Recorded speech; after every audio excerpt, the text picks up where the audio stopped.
Hey guys, today I'm traveling back to the UK for university all the way from Malaysia, and this is my journey.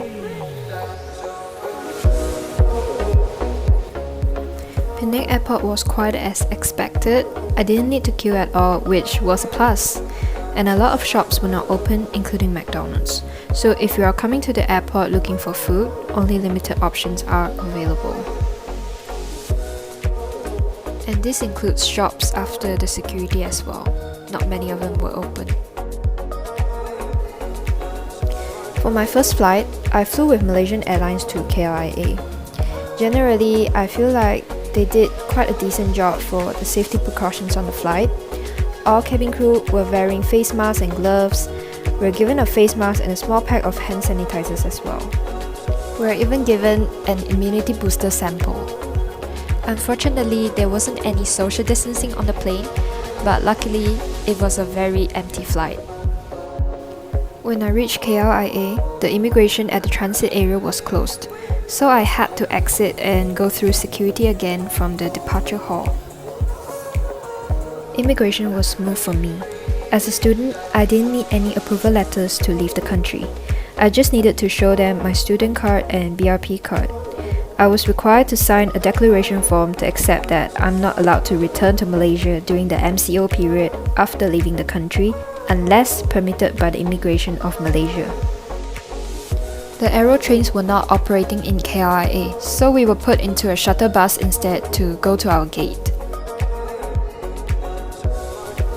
A few shops are still open if you want to do some shopping, but if you are looking for food, most restaurants are closed. So be sure to pack some food with you if you have a long layover. If you're flying with Qatar Airways, wearing a face mask and face shield is mandatory on the flight. When you go to the gate, you'll be given a face shield and be asked to wear it before departure. As you can see, the Qatar cabin crew wears full-on PPE on the flight. But still, no social distancing on the plane. But luckily, the plane was half empty.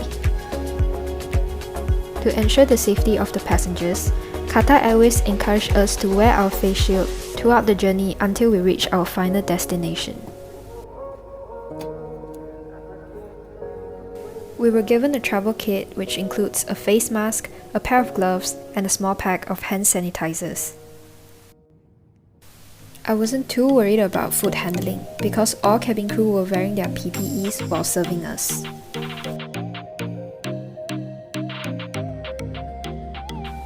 As you can see, it was a little bit crowded in the shuttle at the airport in Doha. The airport was still very busy as usual even during midnight, like the pandemic didn't even happen at the first place. Shops were all open and everything just went on as usual. Okay, well there is a difference.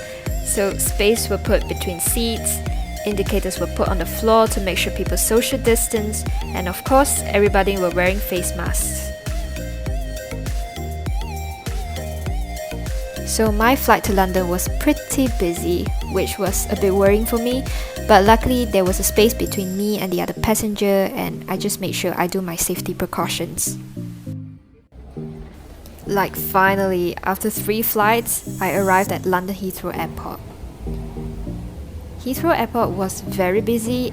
I had to try my best not to have close contact with other people and just avoid touching random things around me. It was also smooth at UK immigration. I was just required to show my BRP card and the public health passenger locator form which I filled in previously. And of course, the officer reminded me to self-isolate because Qatar is not on the travel exemption list.